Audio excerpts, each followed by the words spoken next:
Hey everyone, welcome back. Ready to really dive deep into something pretty fascinating. Always ready. Today we're going to be looking at how your brain makes decisions. Oh, cool. Yeah, so we've got some really cool excerpts to dig into from this book by Jonah Lehrer. It's called How We Decide. I love that book. Yeah, it's a good one. Yeah. And he goes through all sorts of stuff like real life stories and uh, crazy experiments, and even looks at like what's going on in the mind of an NFL quarterback when they got to make those split-second calls. You know? Oh, wow. Yeah, so much cool stuff.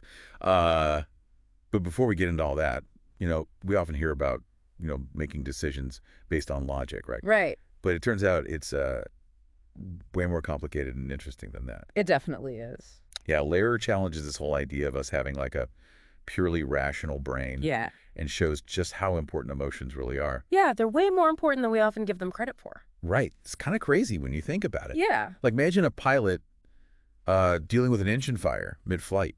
Yeah. Yeah, you'd think it's all about logic in that situation. Right? Yeah, right. Like got to stay calm and follow the procedures. Right. But Leroux paints this picture of what really happens, and logic kind of goes out the window. Really? Yeah, it's more about instinct and emotion taking over. Wow.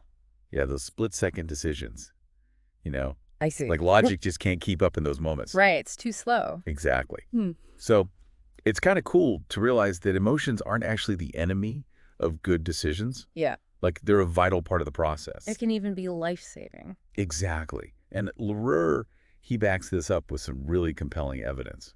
Like what? Well, he talks about this patient, Elliot, who, I guess after he had brain surgery, he actually lost the ability to feel emotions. Oh, wow. Yeah.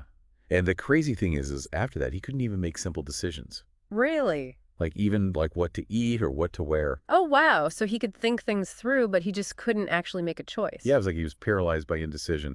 And it was all because he couldn't feel emotions anymore.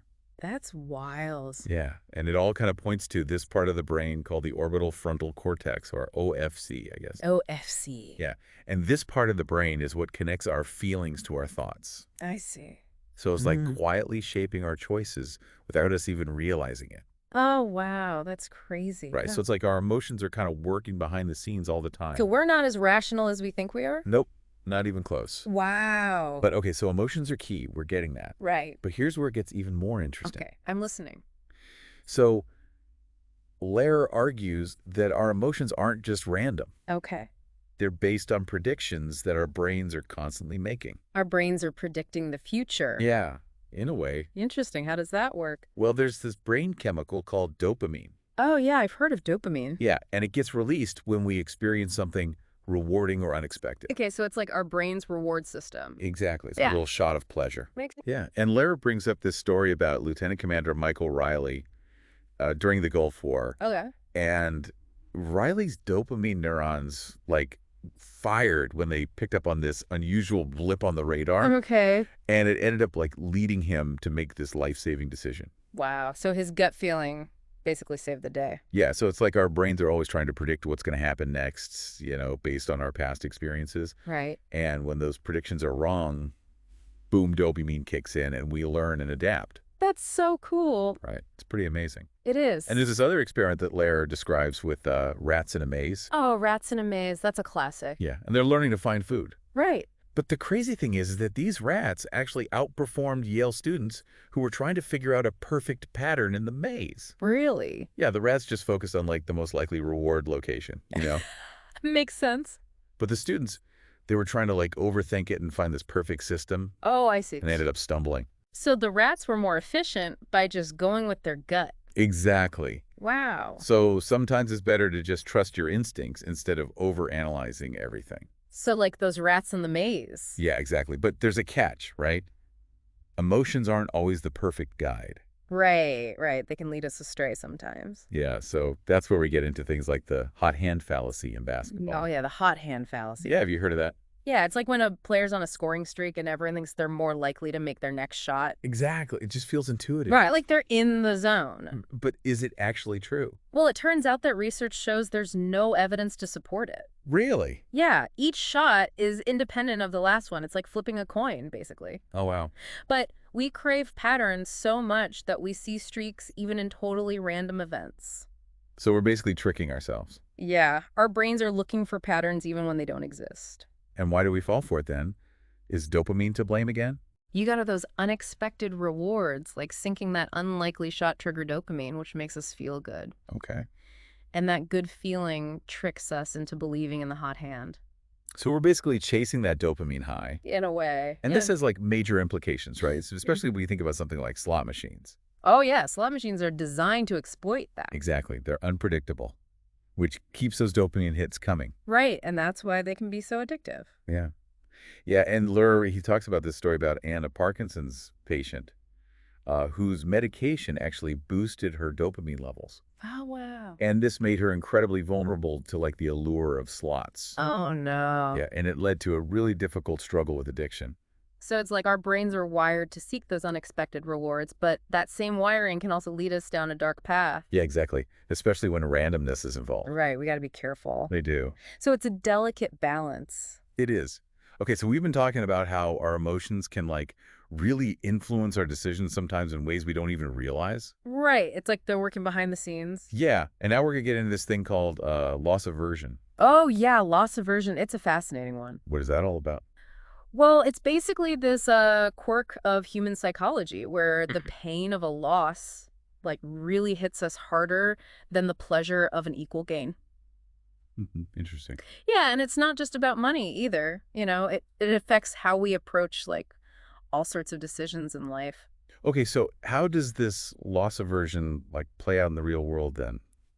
Well, think about that game show, Deal or No Deal. Oh yeah, I've seen that one. Yeah, it seems like it's all about, simple probability, right? Right, like picking the right briefcase. But loss aversion really like throws a wrench in the works. How so? Well, contestants often like reject really good offers from the banker. Really? Yeah, just because they're terrified of losing out on potential winnings. Even if the offer is like statistically in their favor. Yeah, even then it's crazy. So they're so focused on avoiding any loss that they might actually miss out on a bigger win. Exactly. It's like they're blinded by the fear of loss. Wow.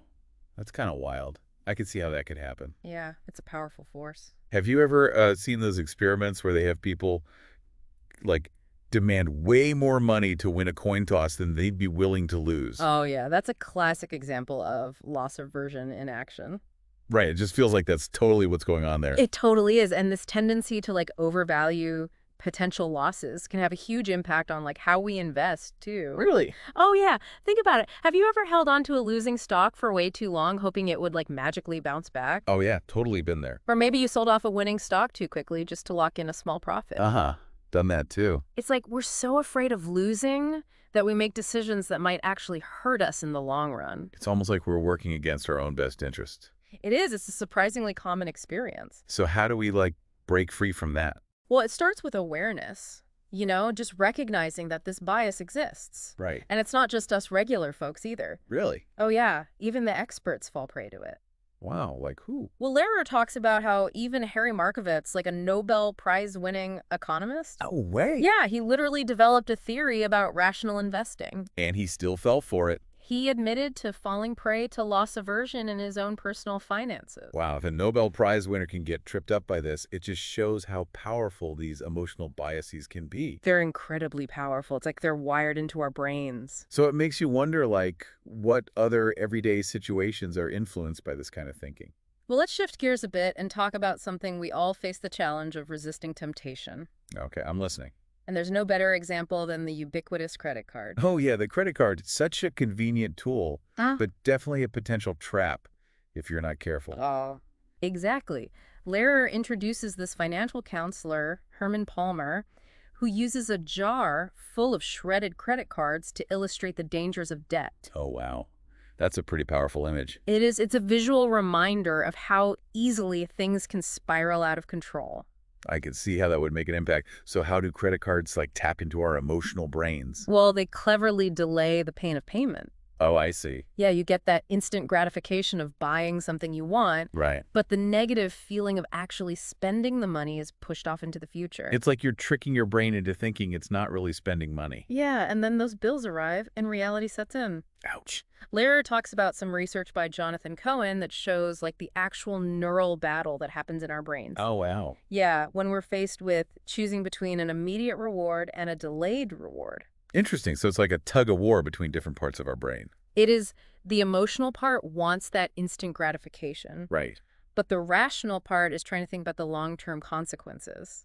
And as we've seen sometimes, the emotional part wins out. Unfortunately, it often does, so the question is, what can we do about it? Right. How do we outsmart our own brains and make those smarter choices? Well, that's where this idea of symmetric paternalism comes in. Symmetric paternalism. What's that? It's basically about designing like policies or systems that nudge people toward better choices, Okay. but without limiting their freedom. So it's like a gentle nudge in the right direction. Exactly. It's about making those better choices easier without being forceful or restrictive. Okay. I can see how that could be helpful. Can you give me like an example of what that looks like in the real world?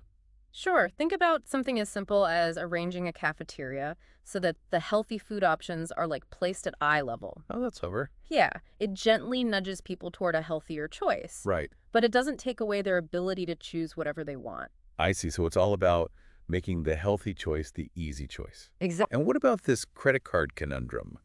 Are there any like symmetric paternalism strategies we can use to avoid those like tempting but ultimately damaging spending habits? Absolutely. Think back to Herman Palmer and his jar of shredded credit cards. Okay.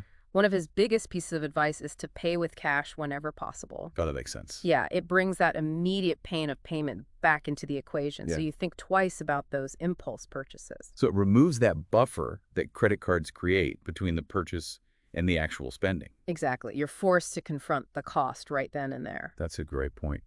Any other tips for taming that credit card temptation? Avoiding teaser rates is a big one. Oh, yeah, those can be tricky. Yeah, those initial low rates can make it seem like you're getting a great deal, Right. but they often jump up significantly after a certain period. And then you're stuck paying way more than you expected. Exactly. So it's about resisting those short-term temptations and thinking about the long-term consequences. So delayed gratification, basically. Exactly. It's about recognizing that we're not always perfectly rational beings. And that's okay. It is. We just got to work with what we've got. So it's all about finding that sweet spot between like listening to your emotions and engaging that rational part of your brain. You got it. So we've seen how much our emotions can shape our choices. But are there times when it's actually better to like set those emotions aside and let logic take the wheel? That's a great question. And, you know, it's interesting because while our emotional brains are really good at like quick thinking, especially in situations where there's danger or, urgency, Right. there are definitely times when we need to engage our more like deliberate, rational thinking systems. That makes sense. Like we talked about how loss aversion can really mess with our financial decisions, right? Right. In those cases, maybe it's better to just like step back and analyze things a bit more objectively. Absolutely. And Larry uses this really powerful story to illustrate this. Oh, really? What is it? He tells us about Wag Dodge, a veteran smoke jumper. Smoke jumper. Yeah, he was fighting a wildfire in Montana back in 1949. Oh, wow. And this fire ended up claiming the lives of 13 of his fellow firefighters. Oh my gosh, that's awful. What happened? Well, the fire was spreading incredibly fast because of like dry conditions and a sudden shift in the wind. I see. And Dodge and his crew were doing everything they could to outrun the blaze. But he quickly realized they were fighting a losing battle. Oh, no. Yeah, it was a really desperate situation. So in that moment of crisis, Dodge did something remarkable. What did he do?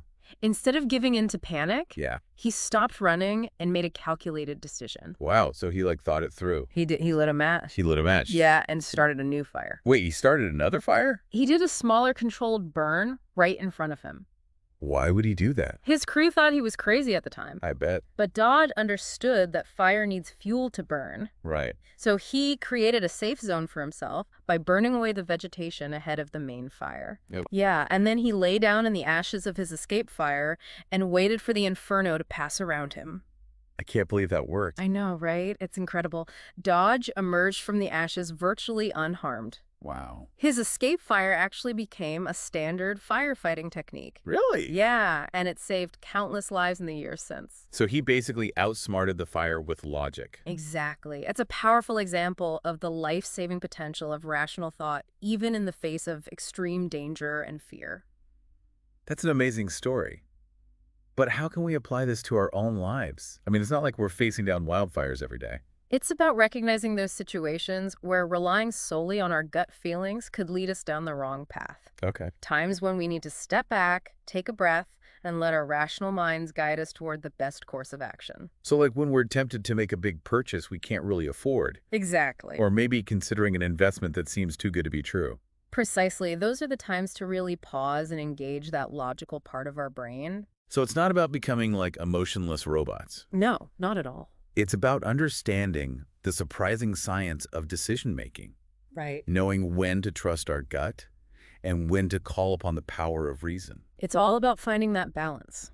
Well said. Think about some decisions you've made recently. How much were they driven by logic and how much by your gut feelings? That's a good question. The more we understand this complex interplay, the better equipped we are to make choices that truly serve us well in all areas of our lives. That's a wrap on our deep dive into the surprising science of decision-making. We hope you've learned something new about how your amazing brain works. It's been a fascinating journey. It really has. Until next time, keep those neurons firing.